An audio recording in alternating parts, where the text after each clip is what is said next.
was kind of my path, and my mom actually fell in love with his cousin. It sounds like Peyton Place, doesn't it? And if you know what Peyton Place is, I think I just dated myself. But it I have sounds no like idea what a you're soap talking opera. about. Soap opera.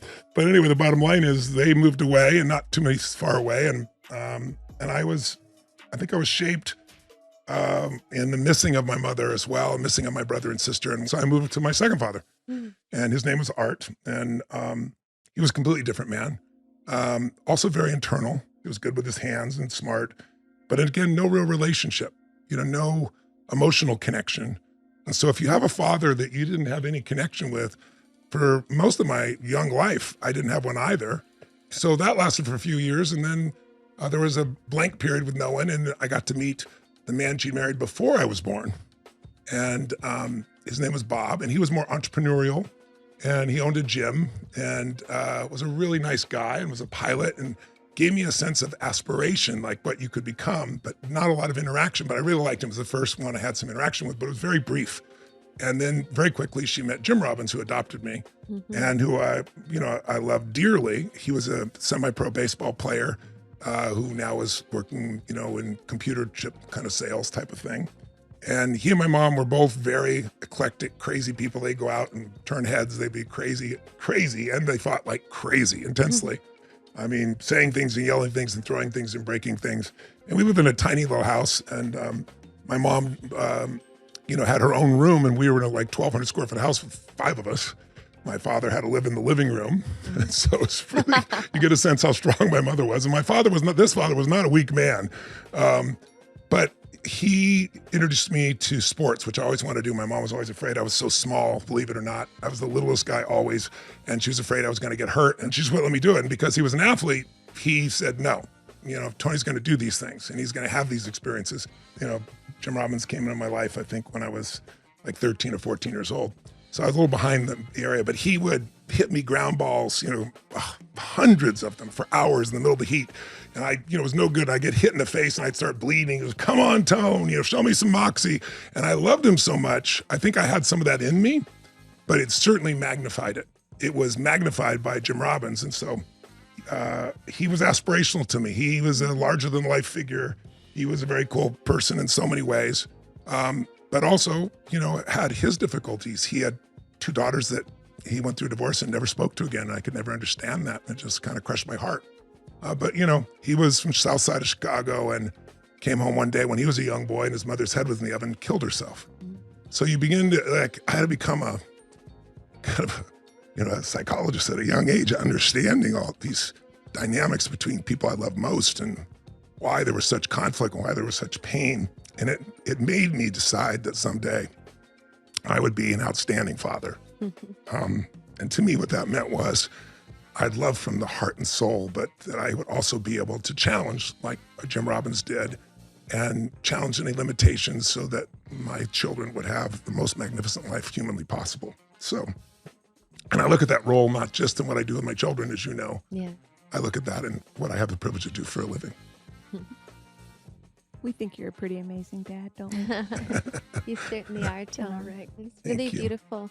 I just want to mention one thing that I'm so struck by listening to you right now is the fact that a lot of times our, deepest connections, they aren't necessarily always a biological family. Listening to you, how you describe your last father, Jim, and the impact he had on you. He wasn't your blood father.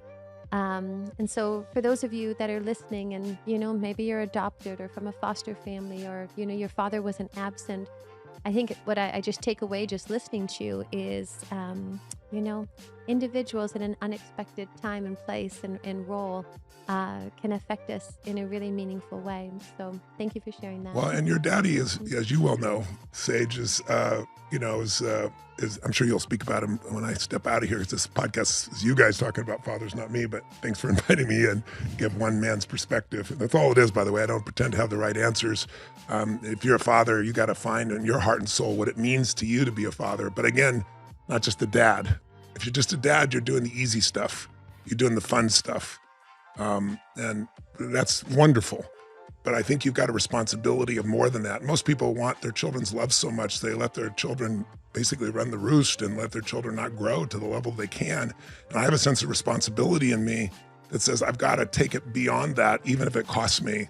Because to me, that's true unconditional love. It's not love if it's a trade. If I'm just doing things so you like me and whatever you do, I do it so you love me. And I see parents do that so often. It comes from an innocent place. They just want to be their child's best friend. And I like that role too. But I think in my perspective, again, I'm not saying it's the right one. And you can try it on if it makes sense to you, gentlemen out there, or anyone who's playing a father role. Because sometimes, as you said, honey, it's you're a friend that stepped into a father role. Yeah. Just by your example, someone is inspired by it, or they feel a warmth from you, or a love from you, or a connection they never felt from a father. Yeah. And that means seeing that in them, more in them than they see in themselves, and calling to that and not settling, you know? Tony, I want to ask you, and I think this, you're touching on this a little bit here, and some people listening might not know this, but before you go on stage, you ask for a little checklist of reminders. And one of the things you ask us to put at the top, you're very specific. The first thing on there every time is just the words, 2 words, warm father. And I'm just wondering if you could tell me even, and all those listening, what does that mean to you? It must be really important for you to put it right at the top there of all the things you have to remember over 6 days of something. Why that? What does that mean? Because it's, to me, the most important role that you can play for someone. One of them, anyway. I can't be a warm mother. Maybe I could. Maybe I do sometimes. I certainly have both feminine and masculine in me. But I look at it as that's somebody who is completely unselfish. I'm not there for them to give me accolades. I'm not there so that I do a good job and they acknowledge me. You know me well enough. No, I'm there to serve. But I'm also there to serve even if it's hard, not just when it's easy. To me, again, that's the difference between father and dad. And again, I love the dad role. Everybody does. But the father role, I think, is almost more important because not many people take it on because it's not a comfortable role. It's a role of leadership. Leaders are always liked, but they're inevitably loved if they've really served you. And so I put it there because I say warm father too, because you can come across as an intense father, even though that's not what you meant to be, because I am a passionate, intense guy. So I want people to feel that warmth, and I want them to feel that love of a father, even if we're peers in age. And I also use brother as my metaphor as well. Mm-hmm. But there's a higher responsibility in father to me than brother. I don't know if it makes sense to you guys, but it does to me. I hope it does to some of the men out there and or people that play a father role.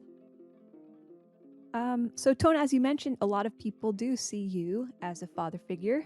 And as I mentioned, I'm absolutely one of them. And Thank you, Mary. I see how you, and I'm so glad you shared the story of your own family history. I can see how you got a little bit from all those gentlemen. I agree. The entrepreneurial aspect, the moxie, the dashing good looks. I mentioned 4 fathers.